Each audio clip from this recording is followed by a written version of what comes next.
if you're not ready to put in 5 years of work without making a single dollar, you're not gonna make it. Don't even start. Busted my 2 front teeth out. Bro. This chick, Heath Ledger looking chick, comes Heath Ledger, bolting out the end of the hallway, dude, butt naked, just sprinting full speed, and she just slams into the window at the end of the hallway, just like smack dab into it. What?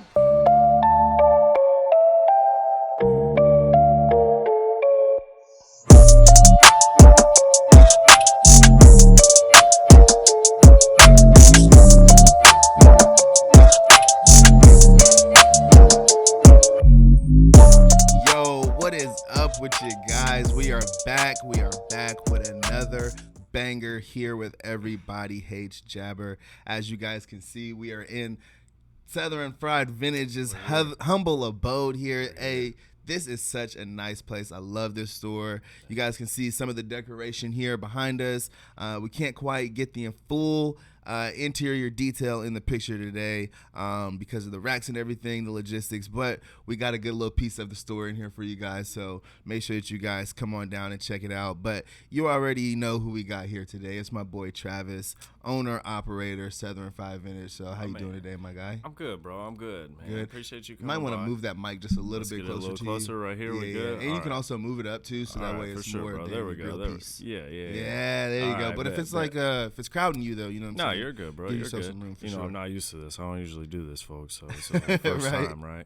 For sure, bro. First time, man. First time for everything, right? Yeah. Hey, but super glad you came through and did this. Hell yeah, bro. Of course. I've known Jay. God, we've known each other, for a couple years now, bro. Yeah, for sure. I think it's been, before I moved to Tulsa, so probably going on 3 years now. Yeah, going on about 3 years, bro. Yeah.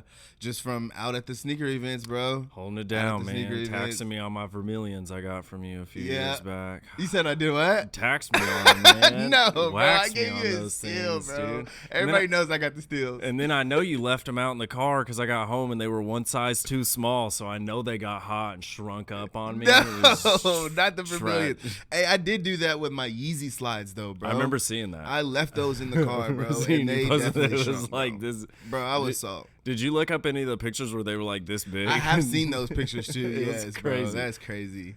But anyway, let's just go ahead, jump right on into it, man. Just want to give the people a little bit about you and like who you are, what you do. So I'm Travis. I'm the owner of Southern Fried Vintage. I started reselling vintage clothing, I would say post-COVID, full-time, kind of like early 2020, late 2019. Just here locally in Oklahoma City. I was kind of selling out of the back of my truck, out of my apartment is how most people know me here locally that have kind of been rocking with me for a while. It was a grind for sure. And learning process, but I now have a brick and mortar location here at 215 South Klein behind the Farmers Market, if any of y'all want to come check it out. For sure. But yeah, I've been open for 3 months now. It's been a blessing. It's been wild. Yeah. Like honestly wild. What's the most wild thing that's happened so far? Just the struggle of opening a store, dude. Like it's just crazy, man. Like I don't know. I've been doing this for a long time. Like honestly, I can still talk with my dad about being a kid and going to stores and just being like, it's kind of one of those out of reach things growing up. You're like, man, I want to open a store, but it's like wanting to be an astronaut. You know what I mean? So it's still just so surreal, like walking in and just being like, damn, this is mine. Yeah. So. But with that comes all the trials and tribulations of owning a store. You know what I mean? It's a lot of work. A lot of like emotional shit tied with it. I think a lot of people don't really talk about just the work that it takes and like the demand that the store has for you is a lot of stuff that you get the glitz and glam, you walk in, but I feel like a lot of people don't recognize the back end work that it takes to own a brick and mortar location. Yeah, for sure, bro. Yeah, we were just talking about that like before we started this pod too, just like about like the frivolous things that you end up having to spend money on that like nobody thinks about, like just to make the place look nice. And it's like $100 chairs, 15 on hangers, like, you know what I mean? Like just crazy expenses that you're just like, you don't even think about that it's going to cost this much until you go to buy it. And then literally. It's like, and it's damn, everything, this shit costs bro. a lot. A mop bucket, dog? $60 for a mop bucket. For a mop bucket that I used once. Bro, if y'all see his face right now, bro, I'm saying, serious, man, bro. like it was crazy. Like plant like pots for plant, like the little things that you just don't even think about, but you're like, man, that would look nice over there. It shouldn't be that much, and it costs you like $150 out the door. But it's like once you get that idea in your head, bro, you have to execute. It, bro. Like that's the same way I am, bro. Like once I get an idea in my head of like I need this, it's like there's no going back. Like once I figured out that it costs $400, I'm like, damn, now I gotta come up with $400. Like there's just no other option. Like I have to get this, you know what I mean? I saw you touch on it on like previous. I think it's because we're all gambling men at the end of the day. So it's like when you see the vision and you like have faith in that gamble, you're like, dude, I'm gonna make the bet. It's gonna work. Yeah, see, now when it comes to that, like I don't really like going and like gambling on that because you can't control the odds, you know what I mean? But I like, don't. Here, like whenever you're doing stuff for yourself, yes, it's a gamble and it's a risk, but you can control your odds a little bit better. You know what I mean? Absolutely. Like, I had my problems with it. So yeah, no more casino game. I very rarely will I do that. It's like it's like on vacation. I'll take $100 Was you getting mad out there, bro? Oh, bro, but I used to hit. That was the thing. Down $100 bills. I was going wild, but it got me in some trouble. So, but yeah, now I tell people I just gamble with clothes, and at least I know I'm gonna, even sneakers, you're gonna take some L sometimes, but at least I'm gonna get something back. I'm gonna get something. Yeah. I'd much rather like if I went to the casino and like however much money I spent at the end of the day, if I didn't like win anything, they were like, all right, you spent $1,500, here's $850 back. You know what I mean? And I'd be like, all right, bet. You know what I mean? I'd be at the casino a whole lot more. You know what I mean? I can't, man. It makes me sick, dude. It makes me sick, bro. It's just, I don't know, man. Like, just the dream of, like, wanting to just keep, like, investing back into the business. Now I'm super frivolous with everything, man. It's, Maddie wants to go on vacation, and I'm like, we can go to Arkansas. Got a good vintage haul up there. Legit. Like, I know a few guys up there make it like a business expense. Literally, bro. Yeah, she hates it, bro. Yeah, she is not about bro. it. That's exactly how I was. Like last year, I mean, you see me last year, bro. I was everywhere. Like the past 2 years, really, we were out everywhere. Like every event, every city, we were there. So like. We always were like going places, but it was never like an actual vacation. It was always like, all right, let's go to this place, but like we got events to go do. There's at least 2 days worth of business to do. Like I just kind of got into the habit of doing it like that. But I mean, it still allowed me to be able to like go. Like we would always, of course, give ourselves an extra day or two so that way we could see the city and have some fun. But it always like it allows you to be able to go see the world, make money, and not have to spend a lot on these trips. Like a lot of people from the outside looking in were like, oh, y'all got money, like, oh, y'all rich, like I am broke, like I got credit card it's like I am broke, but like we just were able to find a way, you know what I mean, to make it work and like make some money while you're doing it too, so it like kind of pays for itself almost. Yeah, I think when you become passionate about something, especially like you are with shoes, and just I've fallen in love with clothing as a whole, so it's become a full-blown obsession. And even like wares, I had a guy in Tulsa bring me a giant Lego, and I just almost fell head over heels for it,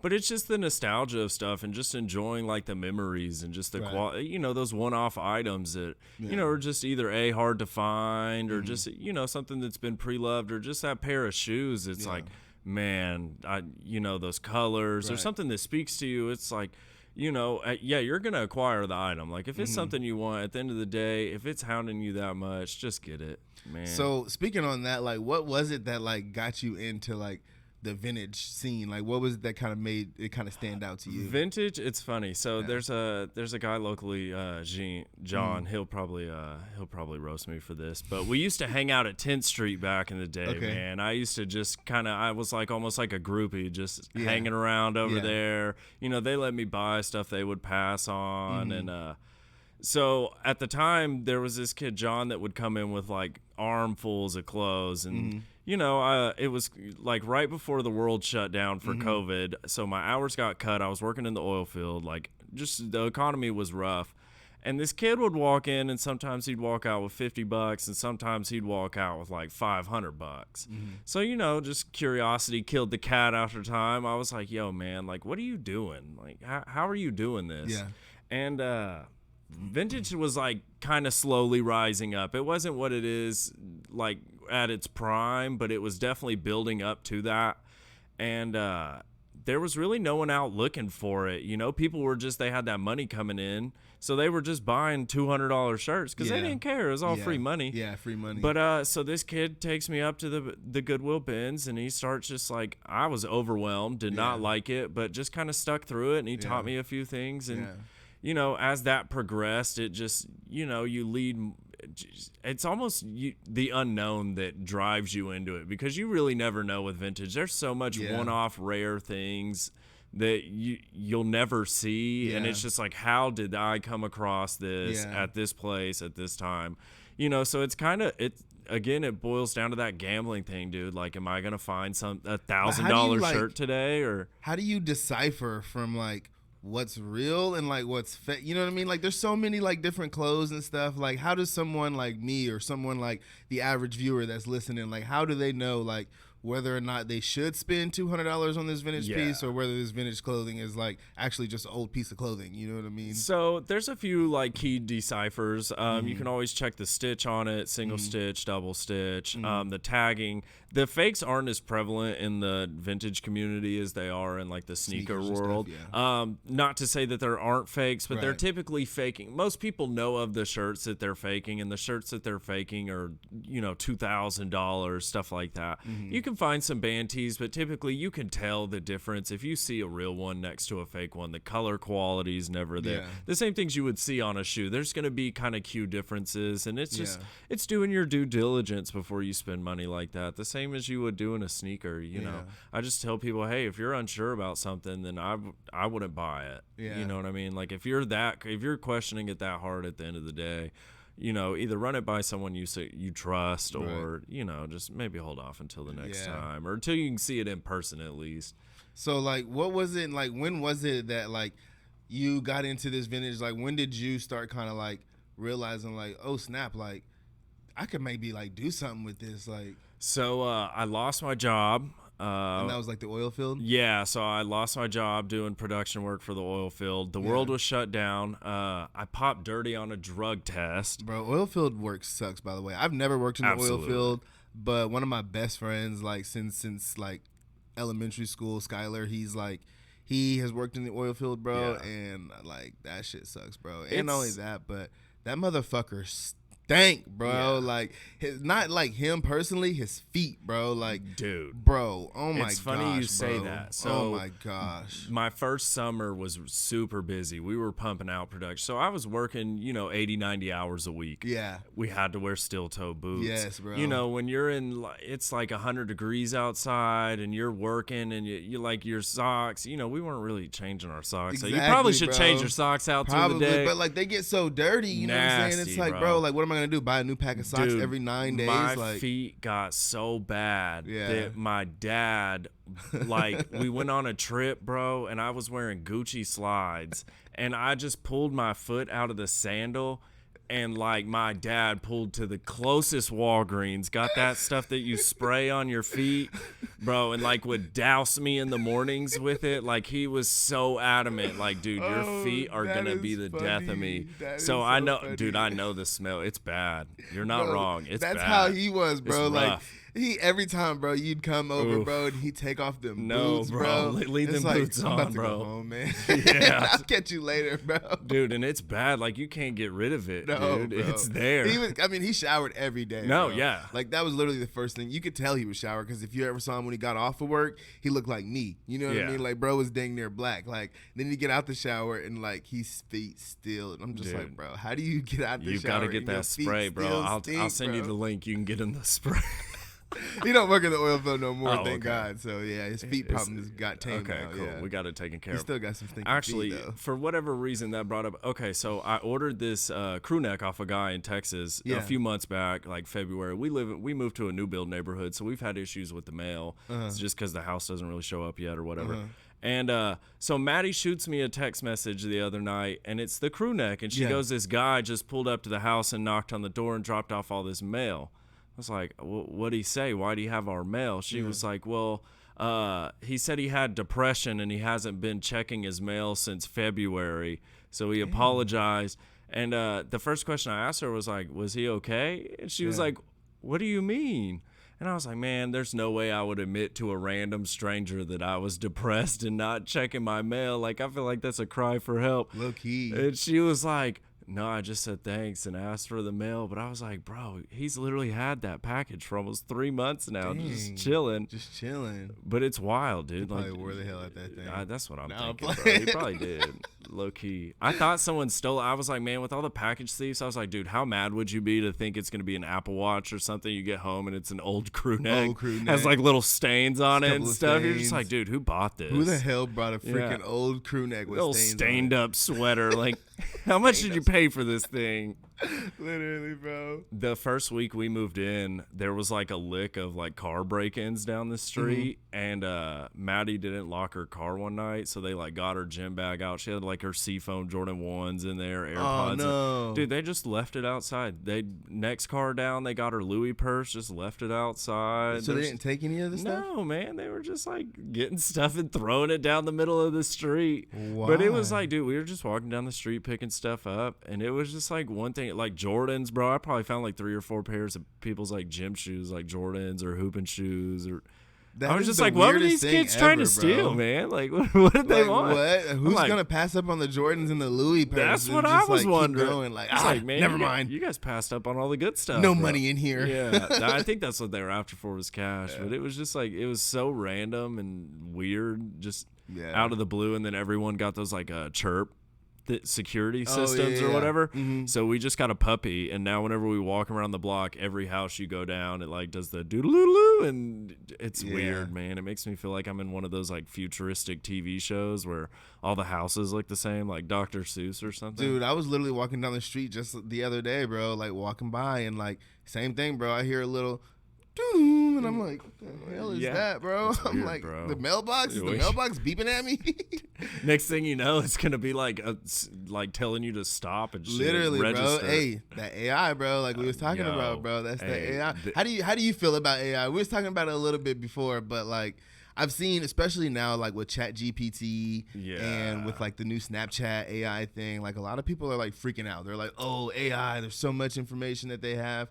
But it's really not that much more information, in my opinion, than they've already had. Yeah. Now they're just telling you they got it. My thing with it is people using it to like, okay, so here's my argument against it. It's like people using it to set up bank accounts without being you know what I mean? Because people can already get your bank, like your social, all that information, and now they have the ability to like make your voice a phone call. So you know what I mean? I doubt a local bank or anything's gonna really look into you know, AI software calling you. It sounds like you know, it sounds like a dude, and just trying to set up a bank account, man. Like they could literally just go on a string of.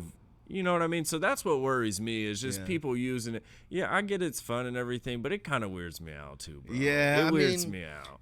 It does weird me out in a sense of just like the technology is getting so like advanced, bro. Like how much can they be capable of? You know what I mean? And there's like even like big time people that like even Elon Musk, bro, is like saying that like if AI doesn't like slow down, then it's like gonna become a problem. Yeah. And so like that kind of scares me a little bit. It's just, and I think like in the education system, like kids just being able to use it to like basically pass classes. It's like so then it boils down to what's even the point of that? Well, I mean, honestly, at the end of the day, the education system's very faulted to begin with. I mean, you know that ain't at the same token, like just learning basic things you are no longer required. You know what I mean? Because now you could just go into, hey, write me an essay about whatever, and it's gonna do it for you. Bro, and literally, Snapchat will already do it for you. And they were like, "There's like teachers can tell and stuff like that." But like you said, eventually it's gonna get to where it's too good. It's too good. You're bro. not gonna be able to tell. I've literally know what's real and fake. I've messaged Snapchat AI and was like, "Hey, write me a love song."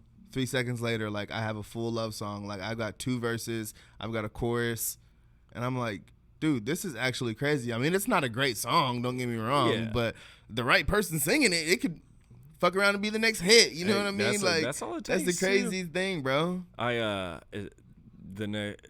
I had another homie who asked me about like social media and having the next, like speaking of the next hit. Yeah. And he was like, dude, what do you do? And like, how do you stay so consistent? But it's crazy because I know like you post a lot on social media. It seems like when you take so much time to make the post, those ones never hit. And then when you just like pumping out content, bro, it's that like random one. The random one. That you just snap together real quick, threw up, and it's like, dude, next thing you know, it's blowing up, and it's like, man, that's the one, dog. Yeah, the bro. One-hit wonder, The bro. one-hit wonder, man. One-hit wonder. I love those, It literally is bro. just like that, bro. I've never had a video that I've put in a lot of time go viral, bro. Me neither. And every video that has gone viral has been the one where it's like, oh, let me video this real quick. Yeah, let me get it out real quick. Yeah, just do it real quick. Or like the reel that like one of my reels is like going crazy right now on Facebook, bro, and it's one of like the worst filmed reels. Like it's like GoPro footage, bro. Like the audio on it kind of sounds bad and everything, and I'm like, why this one? Like, why is it this one? You know what I mean? Who cares? It's like, man, but go yeah, for bro, it. Keep people going, are little eating buddy. it up, Keep bro. going. And I'm just like, let's go.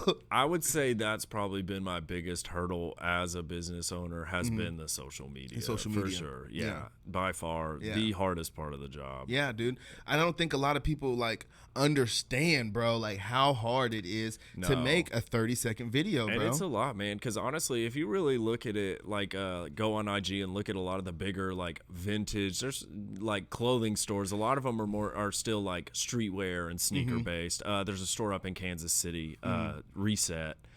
I mean, they're pumping out content every big store that's doing consistent like drops, and I would say is like probably self-sufficient, is posting every day. There's another store, San Antonio, Vaulty. James, it was one of the owners, great guy. I've met him a few times, but dude, it's crazy because literally he had a small location, I'd say probably similar to the same size as this. Yeah. Ended up buying a bigger location that was probably similar to the same size as the Racks now, around 3,000 square foot, and just opened another store next to it where it's all 25. It's his thrift store, the Community Garden, all 25 and under. So he basically has two retail locations running right next to each other. And the kicker, bro, he's got a coffee truck out front that he started as well, too. Dang. Dude, so he's got this, like, compound of just, like, the perfect retail genius type stuff. Yeah. But the content he's putting out is crazy. They're putting out, like, a reel a day, 2 main posts a day, and just the likes on it and just the interaction. It's crazy. I've always used him as one of kind of, like, my influences is, like, dude, just having that consistency and just every day posting and putting out content. Yeah, bro. I mean, it's hard for me, bro. Like, and now I finally got to a point where like the type of content that I'm putting out as far as short form, it's like it's fairly simple to make. You know what I mean? It's pretty much just clips of the podcast. So like, I don't have to actually like sit there and think of new ideas and stuff like that, but like still to like actually have to like, I have to go to the computer. I got to think about, all right, what clips am I going to make from this podcast? You know what I'm saying? What was the most important parts of this? What was the most eye-catching?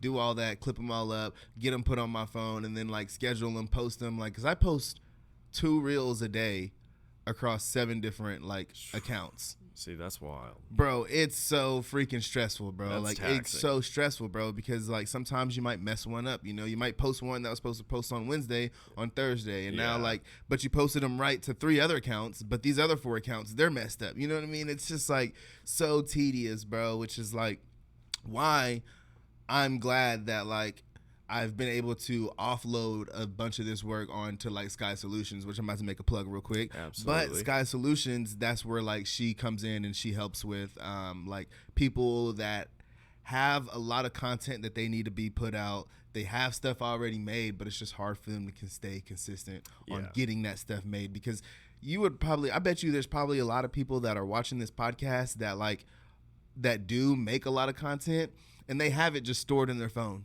Yeah. You know what I mean? Not even post it, because it just takes so much time to like actually make the posts, and like especially every day. You know what I mean? Like they're like, oh, I'm gonna save it for a couple of days, you know what I'm saying, and then post it, and then it never gets posted, and then it's too late, and then make something else. The product's already sold. You know what I mean? Whatever, and so it's the like trend's dead. That's where like she comes in and she'll help people like post for them on a consistent schedule. Like, and if you don't have content already made, she's able to make content for you and just get you on like a consistent schedule. So if any of you guys that are out there that are looking for that type of service or having struggle with that social media, just go on over to Sky Solutions on Instagram, book a consultation, hear what she has to say.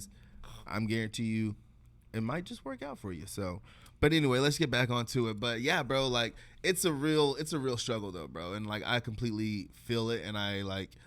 It's funny whenever you hear, like I just had someone tell me the other day, they were like, yeah, bro, like you've been pretty consistent for like ever since I've known you for like 2 years, da da da da da.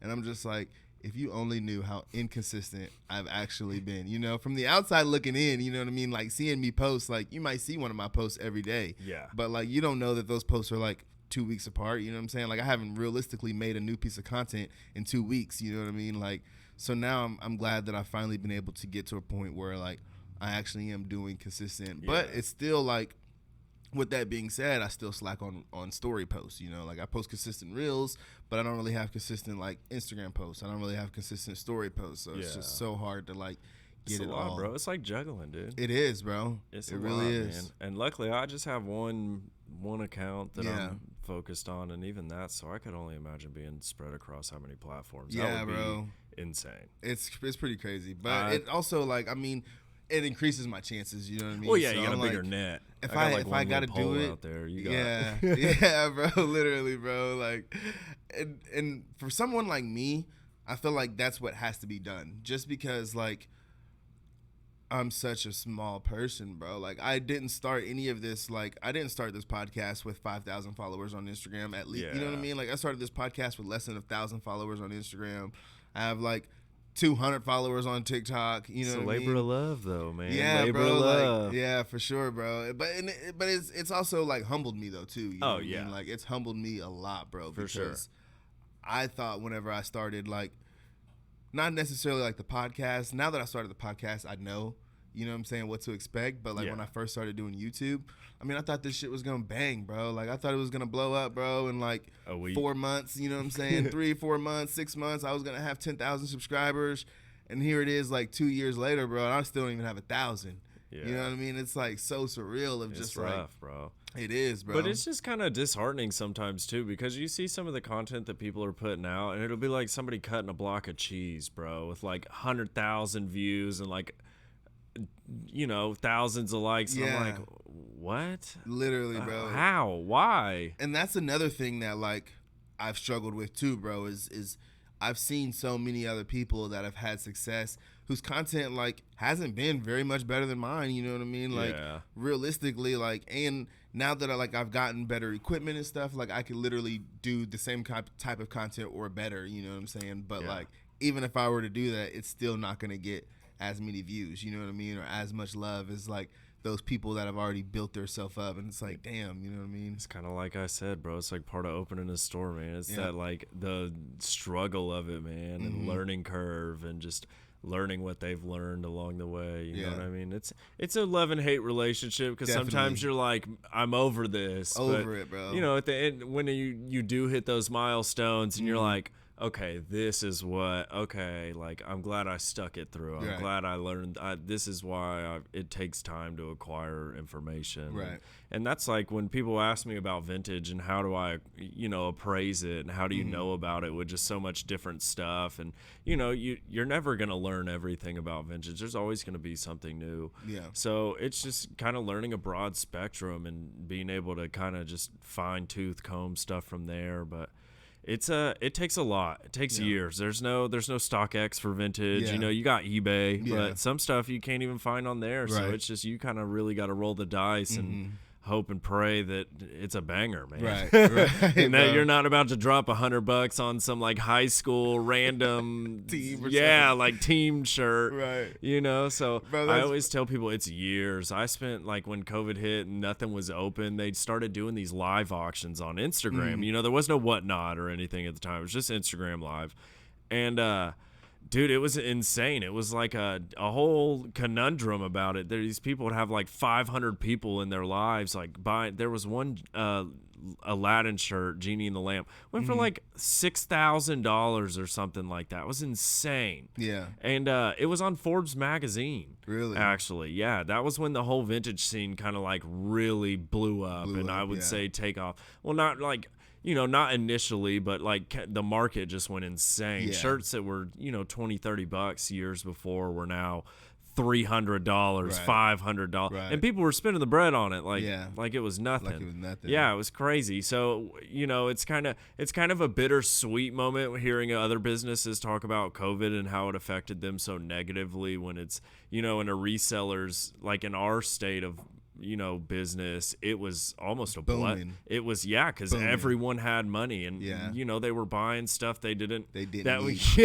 Which is vintage and sneakers. Like you were locked in your house. You didn't need more clothes, but like, hey, thank you, like thank you, Uncle Byron, but like it wasn't a necessity, and it really did push the market. But at the same token, I feel like it really opened a lot of people's eyes to being their own businesses. For sure. A lot of vintage stores now, if you got into it early, it's the same thing with sneakers. And like you said, if you started early enough, it's kind of a blessing now because you just have that following. Right. Because vintage is everywhere now. Yeah. I mean, it's very, it's everywhere at this point.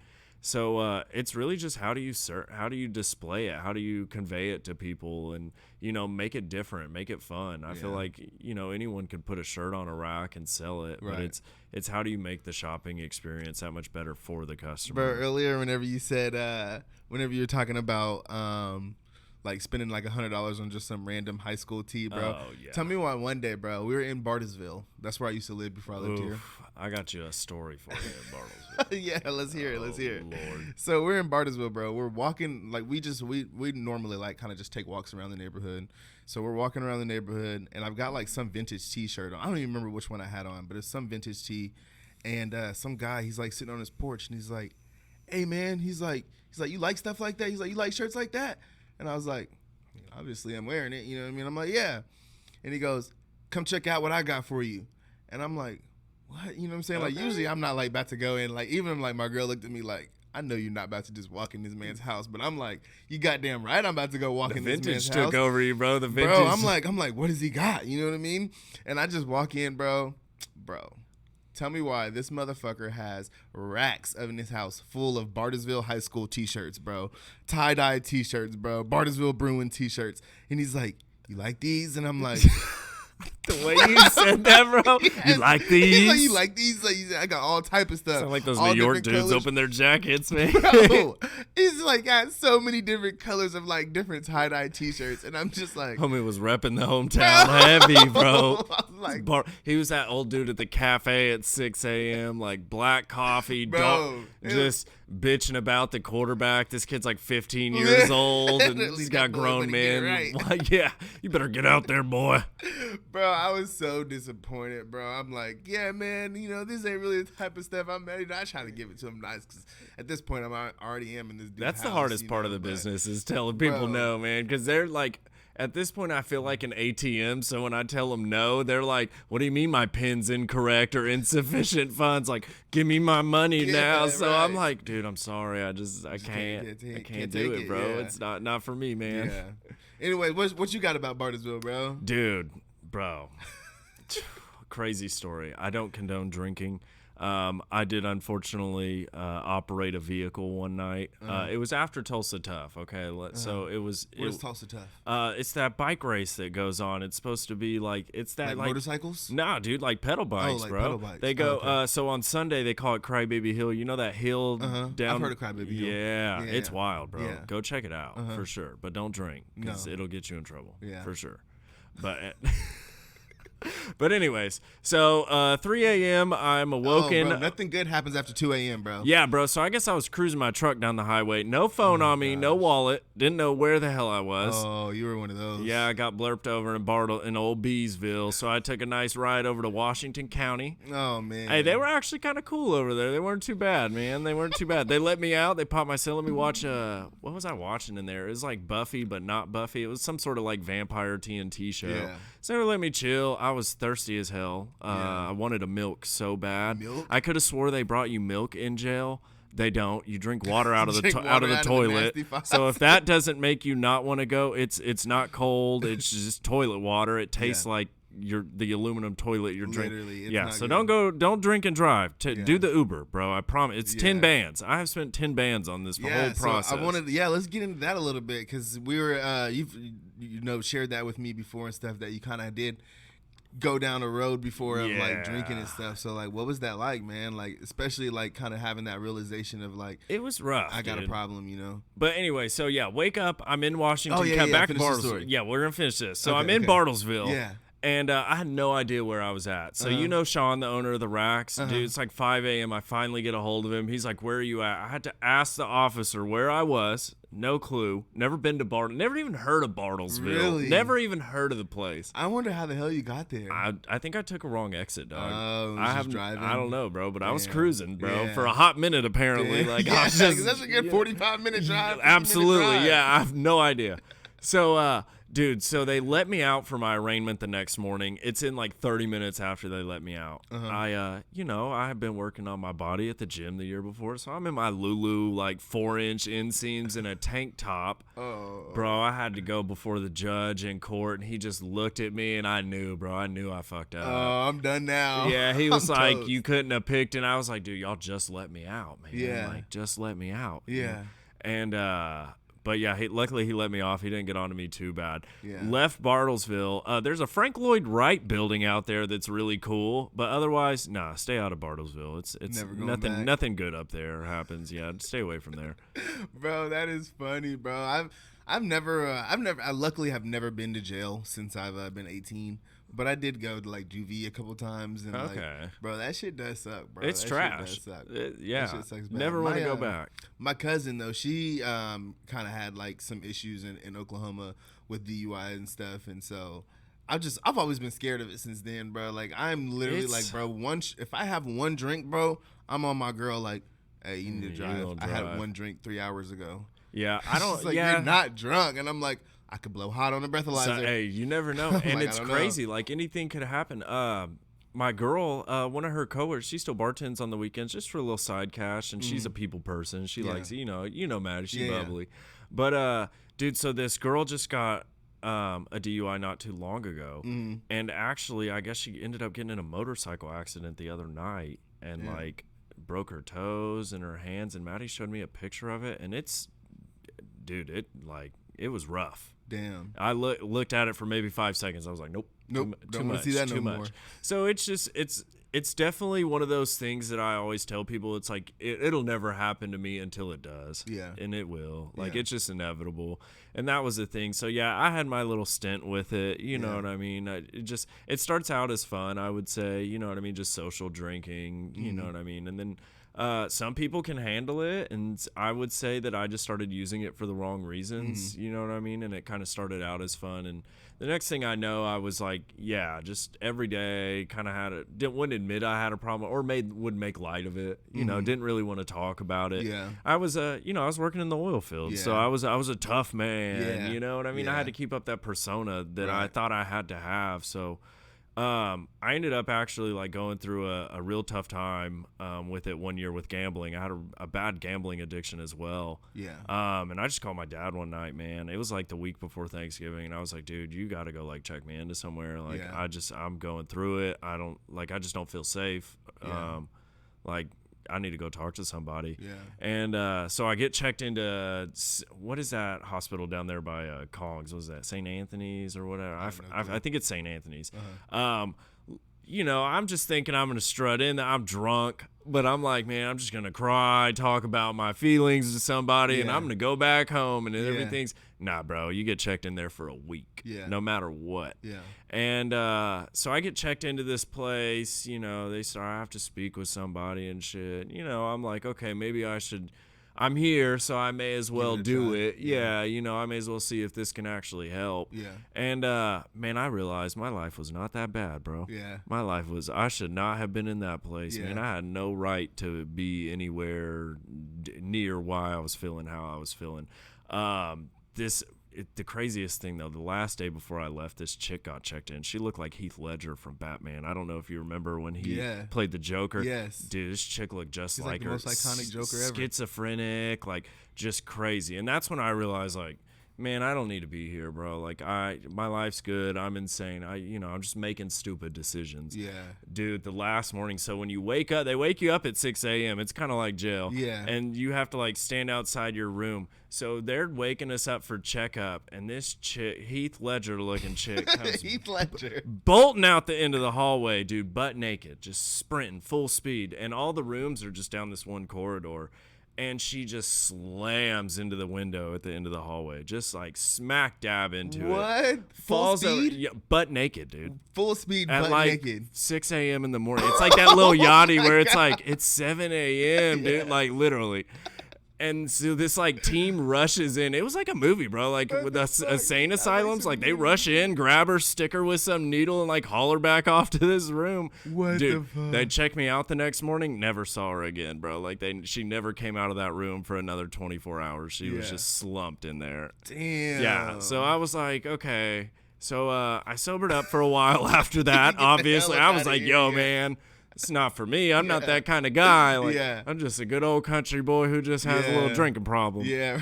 So, stopped drinking for about a year after that, and then just kind of tried to get back into it casually, and just kind of ended up down the same road, Yeah. man. The final straw Mm-hmm. was the Rack's grand opening was the day after my birthday, my 28th birthday. I remember And I this. decided that I was going to go I had been sober, no drinks, but Yeah. it's my birthday, man. Yeah. Like, I'm not going to start drinking. I'm just going to go have a few drinks on my birthday. Yeah. Oh, man, was like just that went so far overboard. I fell off a Lime scooter. I don't recall. Busted my 2 front teeth Yes, out. bro. Literally the night before the store grand opening. Yes, So I bro. show up and I look just Bro. like I got in a fight with a bear. Bro, I literally, when I seen you, bro, I felt bad, bro. Yeah. Because I'm like, oh my gosh, bro, somebody whooped Travis's ass, bro. Yeah, the But I'm like, I don't know how, like, I the don't wanna ground ask him. did. The You ground know? won for sure, bro. Yeah, bro. I was like, I don't want to ask him. I'm like, damn, bro, but somebody beat him up Yeah. bad. Yeah. So That's what I thought. yeah, alcohol did. The alcohol. and it won. And I haven't had a drink since then, and I don't plan on Yeah. it because that was kind of like the last straw. I was like, dude, I'm over it, man. Yeah. Like these things keep happening. And honestly, since then, bro, it's just been crazy. Like the blessings that Blessings that you've been that have getting, happened, or just not even to say that like my girl still drinks, all my Mm-hmm. friends still drink. That's fine. I can't handle it. I turn into Dr. Jekyll and Mr. Hyde, and it's Yeah. no good. I'll bust my teeth out again. Yeah, right. But yeah, I smoke. Like, you Yeah. know, I'm just cool and collected. I take Yeah. care of all my drunk friends. I Yeah, make sure there you none of go. them have to Right. drive. So I've just kind of assumed that position. And it's cool. Everyone, nobody gives me any heckle about it. Everyone's super chill. I have like a Sprite or a Diet Dr. Yeah. Pepper. But yeah, man, that was a rough time. I would say So that what do you- lasted like 5 years. What was it that like really kind of made you like really like, dang, like I really need to like, The money. yeah. Bro, the DUI, 10 G's, my teeth, 5 G's, the St. Anthony's period, gambling, I was probably 30,000 in credit card debt. Right. The hospital stay was Yeah. another like 5 G. Like just and then that doesn't even include the bar tabs, Yeah. man. You know what I mean? And Did just you the feel like nights. there was something in you that was like, I mean, I 'cause- think I was seeking validation from people. I really wanted to be known as. I wanted to be that guy. I was making decent. I never had money like that before, Mm-hmm. so I was winning at the casinos because I was betting big. So I would win big, and I was working like a dog, man, 80, 90 hours a week. I was making. I think I was making $25 an hour. So overtime, 80 hours a week. That's 40. That's a whole Yeah. nother week on almost Yeah, $40 you an was bringing in hour. money, Yeah. yeah, for sure. So I was bringing in money. So Yeah. I was just when I didn't have a lot of free time, but when I did, I used it, man. Bro, it seems like everybody that I know that works in the oil field, bro, like they work so hard and they make And they so just- much money, they bro. make the stupidest that financial as soon as they decisions. like don't have work for those They're couple of screwed. days, They're dumbest broke. They the financial brokest decisions, bro. ones They're the brokest one every Yep. single most of the time, bro. I mean, there's a couple of them that like have done Very good with their few, money. though. Yeah, some but of them, very but very few, bro. few. Most of the oil field workers that I know, they're broke, bro. They don't really have a lot to show for it nowadays because they did so much like partying on their days off or just so much extravagant spending. Like even just going to the nicest restaurant in town on their day off and Dropping eating, 500. you know what I'm saying? Like paying for their whole family to eat. Like just crazy spending expenditures. It's wild. And I maybe have one homie that I worked with that did it right, bought a house and everything. All the rest of them, debt, new trucks, got repoed, had to sell the house, had to sell the boat. You know, I think a lot of it boils down to just not understanding finances, man. Yeah. I think that's a really common misconception for a lot of people, is just understanding basic finances and how to handle your money. Like, just because you have such and such rolling in, you know, you start seeing those big paychecks and you're like, man, I can pay that. I can pay that. And the next thing you know, you got more payments that you can't pay. Yeah, because the thing about those jobs too, bro, is they're so And they're not demanding secure. They're not secure. No. And like the work is so demanding that like you never know when your body might just be like, I'm done with this, you know what I'm saying? I got to give this up. And then like now you know what I'm saying? Like you can't handle the workload no more. Now you got to find a new job. And there's not a lot of jobs out there that are going to like bring you that type of money for a regular, like somebody with no degree, education, no prior you know what I'm saying? No type experience. of nothing. Man. Like you're not making no other type of money like that. Selling unless you go to the drugs. oil field or selling drugs, selling You ain't smash. doing You it better go sell legally. Smash, boy. Yeah, you ain't doing it legally, that's for sure. Right. And it's crazy, but that's the thing, and that's the stipulation is just oil money. It's a bunch of stupid rednecks. Well, that's the thing is because none of them ever had money. They're just a bunch of dumb rednecks, like Literally. you know. But I think that's like kind of back to the education system. It boils down to just nobody takes the time to teach anybody anything about. No, bro. I mean, the schools, I mean, how can they, like, they can't even teach people whenever the schools are overcrowded the way they are, and you can't bro. even like, pay people in our economy. We're not even paying teachers, man. they're not So getting it's- paid nothing, No, bro. not to deal with these badass kids. Literally, man. bro, because I was a bad kid. I was a good kid. Like, as far as academically, I could do my work, but I was a trouble kid. Well, like, it's crazy now too because of social media, man. I feel like a lot of this younger generation, there's either no respect or there's just no like boundaries with them. So you know, just coming in and like, you know, doing something that's uncalled for, you know, hateful or hurtful, they don't care, man. Right. There's no repercussion. It's cool on the internet, Yeah. so you know, screw you. That mentality, I think, is what really like affects a lot of our youth today, and is like one of the worst qualities is just no respect or like no fear of repercussions. You know what I mean? Like I get it. Kids are gonna be kids, but there's a difference between being hateful and, you know, just doing a prank or something. But like the thing is though too, it starts with a lot of these parents though too. 'Cause absolutely. Whenever I was a kid, bro, there wasn't like, we were taught like pretty much no matter what, like you respect adults, even if they're in the wrong. You still show them the respect, and you come get, you know, mama or daddy or auntie and uncle, and they'll go handle it. You know what I mean? Whereas like nowadays, a lot of these parents kind of have that like, you can't say nothing to my kid. Don't say nothing to my kid. Like, you don't touch my kid. You don't say nothing to my kid. Like, if my kid's acting up, then you come say something to me.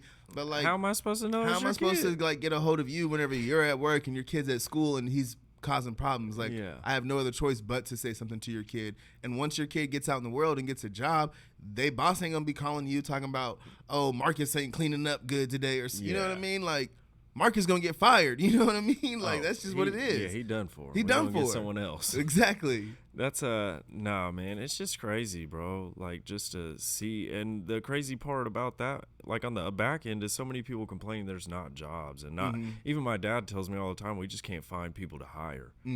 So it's just, I don't know, man.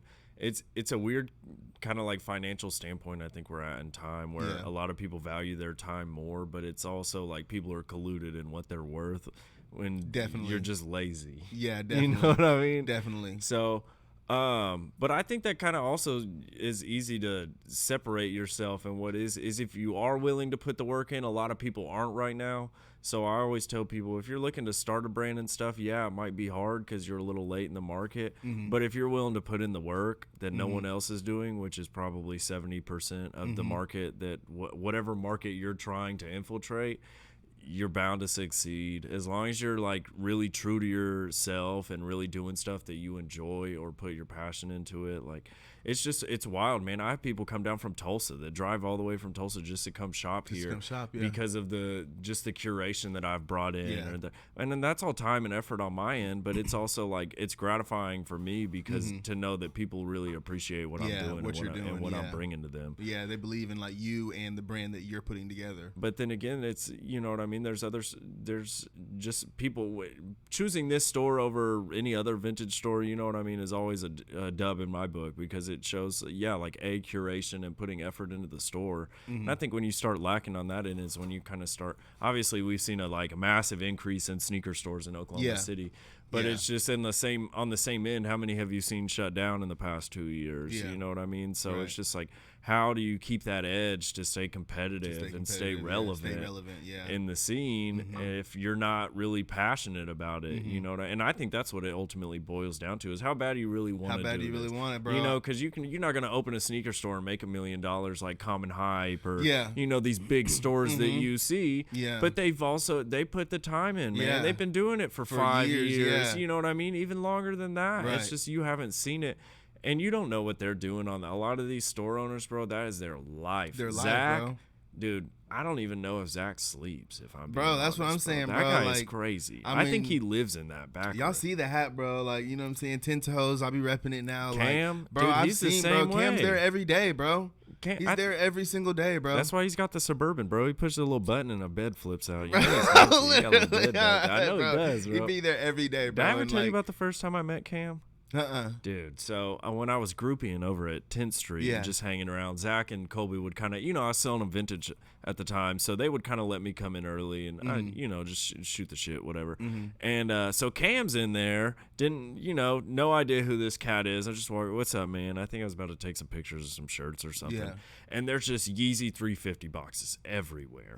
And so Zach introduced me to Cam. He's like, yeah, this guy, he owns 10 Toes up in Tulsa. I'd seen the store on Instagram, but I'd never been up there. And the next thing I know, I'm like minding my own business. I turn around and Cam's pulling out this like Chase bag out of his Supreme backpack with like 10 grand in it. And I'm just like, what's going on in here, man? You know, like I've never seen deals like that. So I think that's when I kind of started getting more interested in like, yo, this happens at stores? Like y'all doing deals like this? Like, okay, cool. But, dude, I met him like 2 or 3 more times after that, and it was always the same scenario. Just like duffel bag buoyed up, full of cash, just balling, pulling up in the brand new blacked out bourbon. I'm like, bro, this dude looks presidential as shit. You know, who's this guy? Fast forward a few years later, ended up moving to Tulsa, as you know, and working at the racks. Me and Cam started building a relationship. He would kind of, you know, we did a few vintage deals and stuff like that.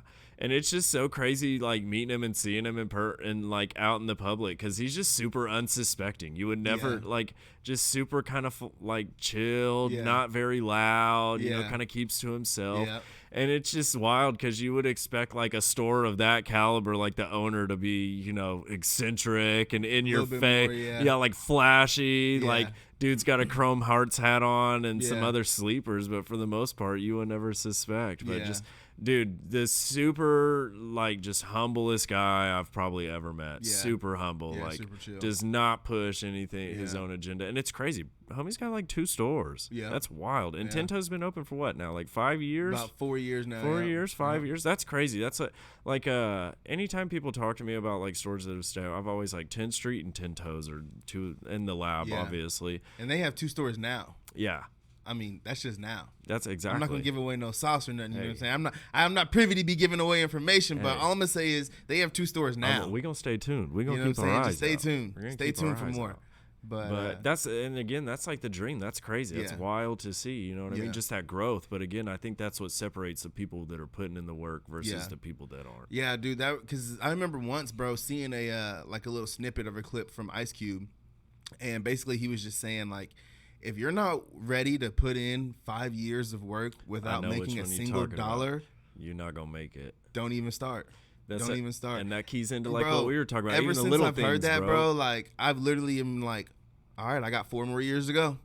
before I make $1, you know what I'm saying? Before I even need to start thinking about like whether or not I should hang it up, you know what I'm saying? I got at least 4 more years before I can even start thinking about it. That's a homie of mine, Jackson, just opened a store up in Edmond, Edmond Steels. He came to me a little bit before opening, a few days, and he just kind of like was shaking his head. I was like, man, how you feeling? How's it going? You know, I knew he's stressed out. Yeah. But he was just like, dude, I didn't realize how much build out costs. Like, just like we were talking about the little things, man, just the little pipe fittings and the racks and this and that and the other. He was like, man, I wasn't ready for that. And it was just, you know, some of those things you're not ready for, man. Those like hidden cost and just. But again, if you're not ready for those, you're not going to make it. You're not going to, you know what I mean? You got to be ready for those, you know, just whatever life's going to throw at you. Yeah. But I think if you're able to take those and handle them accordingly is when you start seeing the blessings. Yeah. And you start seeing you start learning the game a little better and you're like, okay, this is moving a little easier. And now I know, you know, don't do this and this. And that's when I think that's when it all kind of clicked for me. I think is when I learned that, I was like, okay, you got to know your role, stay in your lane, and do what you're good at doing. Just do what you do. Exactly. Yeah. And everything else will just fall into place, man. And anything that's not meant to be, don't force it, bro. Like if that's not your opportunity, you don't just, hey, there's going to be 20 more. Not to say sleep on your opportunities, but if you're going through hell and high water to get to a lemon that's got half the juice left, man, it might just be better to leave that. Might leave it. Yeah. You know what I mean? And put your assets and your work, you know what I mean? Your energy towards something else that's going to be more gratifying to you. For sure. But, no, man, I think now, honestly, with that being said, I think in Oklahoma as a whole, I would say as far as just curating and moving the inventory, you know, I would say consistently putting up the work as I'm out here really trying to, you know, build this brand and build some, you know, put vintage on the map in Oklahoma and consistently just bringing new pieces in every day. I mean, it's a lot of work, but I love it, dude. I wouldn't wake up and do anything else. It's crazy. I got my man Pat working here now. I've known him since, you know, God, since he was 16, bro, traveling around, doing shows and stuff. So we have a very extensive relationship. Right. My homeboy Josh has also started working. I think I've met him in the past year. Just super solid, super selfless guy. Really just genuinely a nice guy, man, like just really trying to help you and willing to let people learn. And I think building a team like that, it's just like this, it almost makes the sky the limit for us. You know, I mean, Pat's an expertise and, you know, almost everything already. And Josh is learning more and more every day. Yeah. So it just, you know, with people that genuinely want to be here and are also interested in the product like I am, it's just, you know, it's almost a recipe for a grand slam almost. It's just building that clientele and getting that marketing. And again, like we keep hitting on being consistent, bro. You know, just I think all of those put together is what makes a great store. Right. And really is when you start seeing the common hypes. And, I mean, even the lab had their stuff shaking there for a minute. The LA thing, we were talking about that the other day with someone else, was really tragic because they had only been open 2 weeks and then the riots happened. So I feel like that was kind of a short-lived angel that would have been, you know, honestly a really good spot for them to have. But regardless, their growth here in Oklahoma City, their store in Dallas is insane. Yeah, it's super sick. So it's just, you know, there's big stores out there. Cool Kicks. I mean, dude rides around in a Rolls Royce, bro. Like them dudes is paid. They're wild. But it's all, and you see their back room and stuff. And so I feel like that's my driving factor. Selection, like, and I mean, look at Sean Weatherspoon. That's like, there's a difference between like the sneaker culture and the vintage culture, and I don't feel like the vintage culture has quite tapped the mainstream. Obviously getting there, but not quite like sneakers but for sure. But to me, I look at it. Who's to say I can't be the Cool Kicks dude pulling up in a Rolls Royce off of vintage? Bro. There's got to be somebody. You know what I'm saying? There's gonna be somebody. Someone's got to do it. Someone's gonna do it. But I feel like I just use that as motivation, bro. Like, and again, like having Pat on my team and people that I genuinely care about and being able to bring other people into situations that could potentially change stuff for them for the better. I think that's what it's all about, bro. At the end of the day, the dollar amount, you know, to me, it's cool, because it pays the bills. I gotta have a house. I gotta have a house. Paid, but other than that, man, like, to be honest with you, I just enjoy the clothes, bro. I really do. I enjoy coming in and seeing what people have to trade or sell. Or even just what they want from me and why they enjoy hearing those stories, bro. That's, to me, that's what it's all about at the end of the day. I've met, 50, 60-year-old parents that are able to pick up shirts that they once owned or went to a concert and, kind of tell me the story of what happened there, that night, they're live in person. And that type of stuff you can't pay for and you can't replicate. So it's, to me, that's, there's no value on that. That's just stuff that's acquired through time. And I tell people all the time, that's what I love most about this job. It's just the people I meet, man. Like you. That's how I met you. It's how I met a lot of the people that are probably going to see this. It's just, pretty much. I mean, shit, you might. She might be in the store a little time or two, hopefully. Want to switch over a little bit, and because I know, like, you've mentioned your dad a lot throughout this pod. That's my man. Yeah, man. And, like, first of all, I definitely want to give your dad his flowers, bro, because your dad is one chill dude, bro. Shout out Pops, Just, like, from someone, like, that at the grand opening, that was the first time I met him that day, and, like, you were talking to me about, like, oh, yeah, like, how's the videos coming? And I'm like, basically expressing to you one of those hidden costs, I'm like, man, my camera gave out on me. Like, I don't know what I'm gonna do, bro. Like, I'm trying to find another one. Like, I'm sick, bro. And your dad was like, I'll give you a GoPro 7. Like, I'm like, yeah, man. I mean, how much? And he's like, I'll just give it to you. And I'm like, what? You gonna give me? I just had somebody try to sell me a GoPro 7 like a couple weeks ago for like $150, $200. I'm like, bro, Travis's daddy gave me a GoPro 7 for free.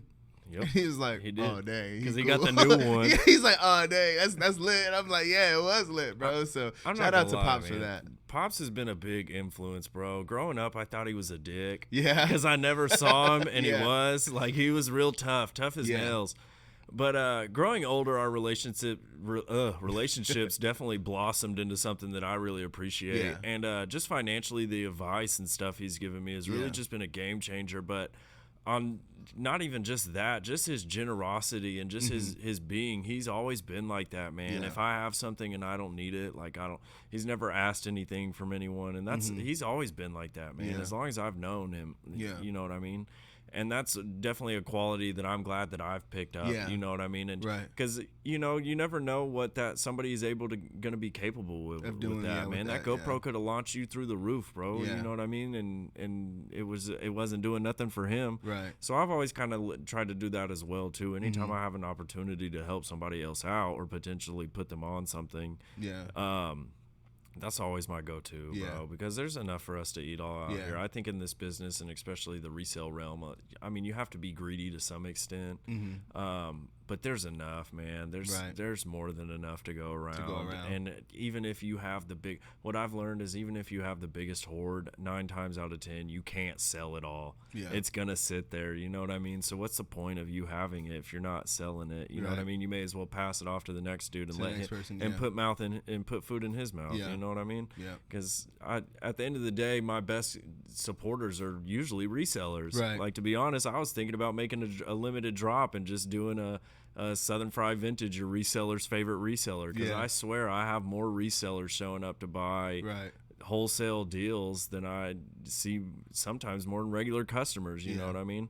But also it's a token to me because I want to see them succeed in what they're doing, you know what I mean? Like, for sure. I got a garage that looks scary. It's wild in there. It's like it's a jungle, stuff? Bro. Really? Like, you can go in there and just dig out stuff, and it'll be like $100 shirt just tucked in this pile, like, of unconspicuous stuff. So I guess we are kind of hoarders in a sense, but you know what I mean? It's all value, though. Yeah. That's because they don't come in a box. Don't make it. But nah, man, it's just wild the amount of stuff that's out there, and you're able to acquire. It's wild. If you put the time in, you can find it. Whereas I feel like with sneakers, it's just all backdoor. I get asked all the time, do I even hit on sneaker?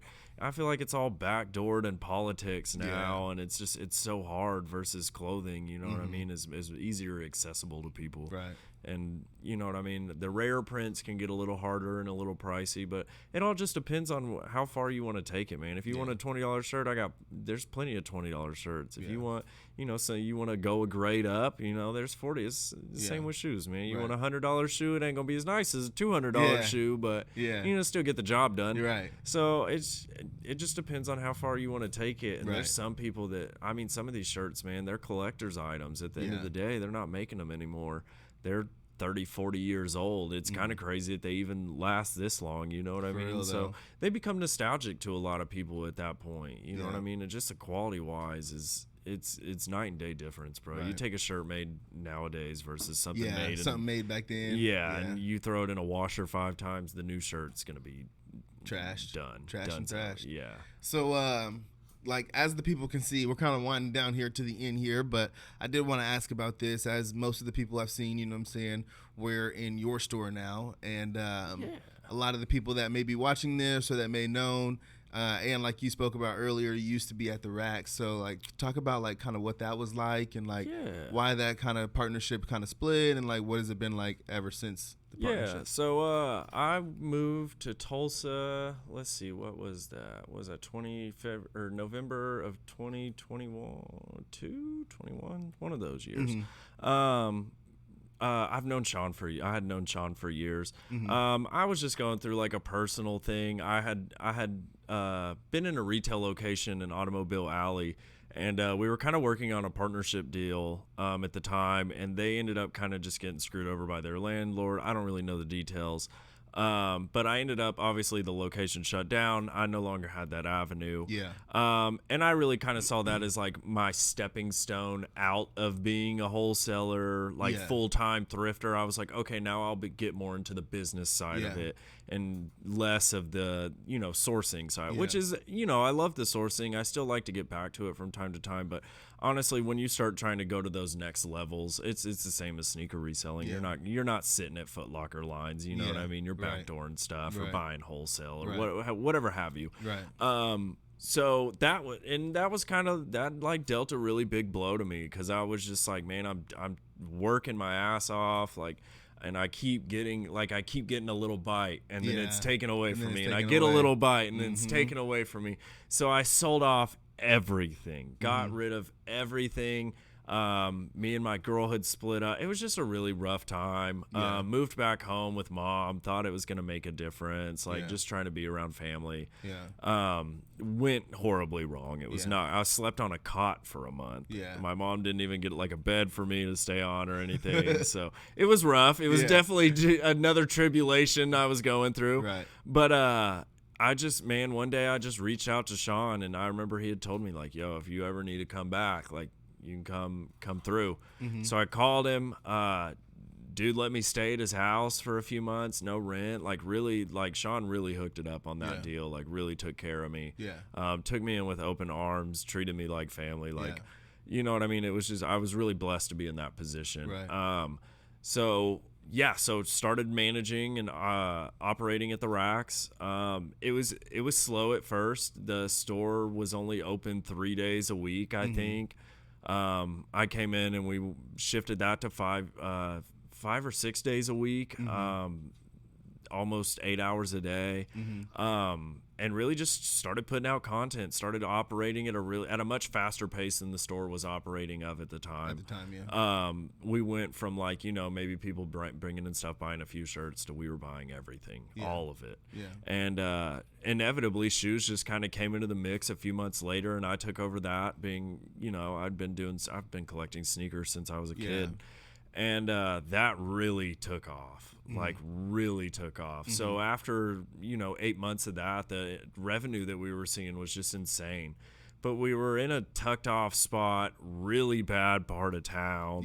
No central AC, so the summers were blistering. No real heat, so the winters were really cold. Right. Like, it was kind of a shithole little closet store, but I mean, we were pushing insane numbers. Like, insane numbers. And no online sales, strictly in-store only. Just in-store. And so after about a year and a half of that, we were able to move into a 3,000, 3,500, some odd like that, square foot location on Cherry Street. And it was just it became that store's a powerhouse, bro. I'm not gonna lie. That store is nuts. The amount of inventory, just the traffic. I mean, it's an animal. Like, me and Sean put everything we had into that store, and it's just a testament to it. Like, it's really hard to to say anything bad about that store. There's just Right. they have everything. Right. But with that being said, I was again we got really big, and money and friendships and stuff just kind of starts getting weird. Yeah. You know that old saying, like, don't go into business with your best friend, friends. yeah. So I feel like a lot of it, I feel like we're guilty on it on both ends. I feel like egos and just, when you're I'm putting in the work all day, and, he's pushing harder and I see him making more money. At first it was kind of competitiveness, but, naturally it's gonna turn into something else. It's the nature of the beast, man. Right. It sucks to admit, but Yeah. so I think that just kind of got in between us, and inevitably it got unbearing, and I didn't want to necessarily lose a friendship and someone that I respected and trusted over something that, at the end of the day I didn't really care about. Yeah. Like, yes, you want to like perform and you want numbers and you want your work to show for itself, but at the same token, I don't feel like losing a friendship and someone that was open to letting you come live in their home and stuff. Did so much for you. Yeah, so I tried to. I feel like we both tried to keep it not nasty, but some stuff rises up, and we kind of had our words between each other, and it's still a little stale. We haven't really had that closure on it. Yeah. I was ready to branch out and bring and express myself. I think that was the thing, is I wanted to express my vision and what I saw, what I wanted the store to be like. Yeah. And that just wasn't going to be an option. Right. So I saw my only option out was to basically just branch off and do my own thing. But with that being said, I've obviously been a huge support. I put a lot of work there. I still love that store. I still support that store. I still recommend people to that store. Yeah. All things aside, I just that place is nuts, dude. Yeah. That guy has they've expanded their sneaker wall now. I've seen. Just the selection has gone through, the variety. It's huge. But it's also a lot. It can be overwhelming. You and Sky have gone through that store a few times. Like, it's a lot. It is a lot. So, it has its pros and its cons, just like everything else. So I do enjoy being in a smaller location. Yeah. Sometimes I miss being able to just put everything out and having all the inventory shown, but I also do like the exclusivity of the small store. Of the smaller, kind of feels more curated. Yeah, it's more at home. That. Yeah, definitely more curated. A lot of this stuff, I mean, I really don't carry $10 and $15 items. Vintage is a lot more accessible here in Oklahoma City. It's not as exclusive as it is in Tulsa. So really, if you can go out and find a $10, $15 shirt pretty easily. So I didn't really see the need to supplement that, but it's the one-off rare band tees and the wrap tees, which no one's really doing here in Oklahoma City at the moment. So I feel like it's been really, a lot of people have reciprocated it really well because nobody was filling that part of the market.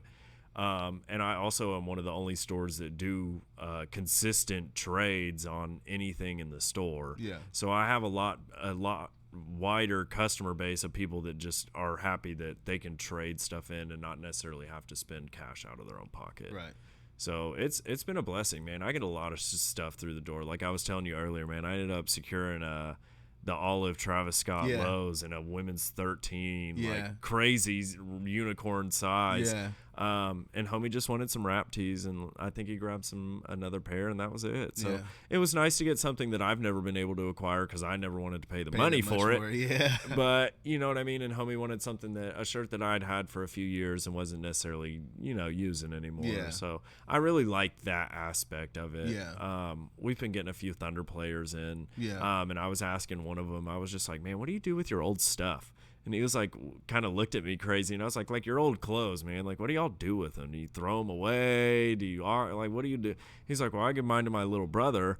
But it almost baffles me because I've met a few, like up in Tulsa, we'd get a few kids going from TU that were going to the league, and they would bring in Gucci and stuff. It was I don't care. It was gifts from people and stuff. So I'm like, man, I want to tap into that other side, and because it's nice to be able to supply people with items that aren't like obtainable. No one's buying a $3,000 Balenci jacket.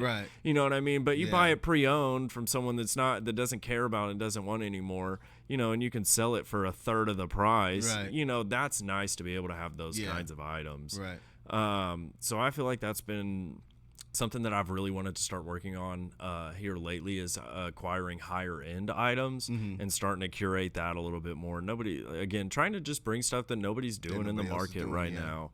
I feel like a lot of people sleep on Oklahoma market as a whole, but it's a big market out really here. is, People are really into clothes. They really are. Clothes, shoes, and all that stuff. Exactly. It might not be Dallas. We might not have the sheer amount of people. Yeah. But it's definitely an industry that people are interested in and is growing yeah. at a very massive amount. I always tell people we get a lot of people from Texas coming in, just because our vintage market isn't as saturated as theirs is. Yeah. And they're almost baffled by it. They're like, we never thought that a store would have this kind of stuff here in Oklahoma. And I'm like, man, we're collectors just like y'all are, dude. Yeah, just like y'all. Yeah. So it's been really nice to see the growth and just the elevation of vintage here locally and just the collectors of it. And just people just even getting into it now. They're just starting to learn. It's always nice to have people actually ask why stuff cost what it does and being able to explain it to them and them understanding and being like, okay, cool. Yeah, that makes sense. Yeah, I get it. You know what I mean? Yeah. So, I love to just tell people about the items. Anytime I get questions about stuff, it's almost kind of brings you back to what gets you into it. Right. You're like, man, yeah, that's a good one, dude. Right. And this is why. Yeah. And, it's also what I boil people down into. It's why I'm good at what I do, because I've been doing it so long and I'm knowledgeable about what I do, versus, someone that's been in the game for a year and has no idea and they're just trying to flip a shirt that they bought for $10 for $20. Yeah. So now, we've pretty much got the story and stuff of, the past, the present and stuff, but what's next, man? What's next for Travis? What's next for Southern Fried Vintage? Dude. By the way, I meant to tell you this earlier. I fucking love that name, bro. Thank you. You have the best vintage name, bro. I don't know what it is about Southern Fried Vintage, bro, but I just fucking love it. Maybe it's because I like Southern Fried Chicken. I don't know, bro. It's funny, but I love that name, bro. I came up with the name hungover in the shower listening to 3-6 Mafia, and they made a Southern Fried Crispy reference. Yeah. And I just took Southern Fried and threw vintage in it, and it's stuck ever since. That shit's fire, bro. I love that fucking name. I want you to come out with some merch, bro. Some Southern Fried merch is on the way, bro. Merch is on the way. Bro. It's in the works. But my thing is I don't want to put out merch that is not up to the level. Yeah, something that you would wear yourself. There's definitely some, you know what I mean? We have standards around here, so we're gonna make sure that the merch is dope. I don't want to see it back at Goodwill's after you bought it because you were trying to support a homie. Like, I actually want to see people wearing it. Yeah. So no, we're working on merch right now. We have been, dude. Honestly, it's been crazy lately. We've been running whatnots pretty frequently. Here in store while the location is open. We have a ton of pop-ups lined up this summer. We have the OKC Scissortail night markets, 10th Street event in July. Yeah, that one's gonna be fire. We're doing DFW Vintage Con in August, Thrift Con in Houston in July. We're gonna be everywhere, dude. I want my name to pop up everywhere. So any pop up here locally, we're gonna be at. Online running Whatnot lives. You can catch us in store. Merch is coming soon. Other than that, we're just trying to keep a strong foundation. We'll definitely be having some summer events coming up. We've been working on trying to do our own event here. Yeah. A lot of people have been requesting outdoor markets. No one's really doing them. So again, definitely something we're really looking to kind of establish off of, and get set up out here. Cause there is a big draw to outdoor markets versus the indoor ones. Just to kind of get out and enjoy the weather. You know what I mean? Yeah. But yeah, I maybe just keep growing the team, keep growing online. Hopefully. Yeah, there you go. Yeah, keep pushing it. Well, man, that's going to pretty much bring us to the end here, man. I definitely appreciate you coming on, jumping on with us, man. Absolutely, bro. Make sure that y'all go ahead and give my boy a follow. I'm going to have him shout out all his socials and stuff, and we'll also drop all those links down in the description below. So just go ahead and tell the people, all the stuff. You can just follow us on IG at Southern Fried Vintage, Whatnot as well at Southern Fried Vintage, and we also have an eBay page, Southern Fried Vintage by TM. You can shop all those 24/7 or come see us in store Tuesday through Sunday. Dope, man. Well, that's going to bring us to the end of this episode, man. I appreciate you guys for watching. Make sure that y'all stay tuned. And by the way, we also have a crazy dope announcement. If you guys haven't noticed already, Everybody Hates Jabber is now streaming on all platforms. So wherever you like to listen to your podcast at, make sure that you go there. Apple Podcasts, Spotify, YouTube, all those dope places. Make sure that you guys go check out the pod. Everybody Hates Jabber across all platforms. We appreciate you for coming today. Absolutely, appreciate bro. you, man. If you're not watching that podcast, I'm not hooking you up. So just Tell know 'em. that. If you ain't if you're subscribed, we dropping discounts. If you're not subscribed, Hey, we all ain't subscribers showing get up. discounts, baby. Let's Yeah, go. I need to see those subscriptions though. You better be subscribed. You got to be subscribed. You got to show proof, man. Everybody Hates Jabber. We out. Out.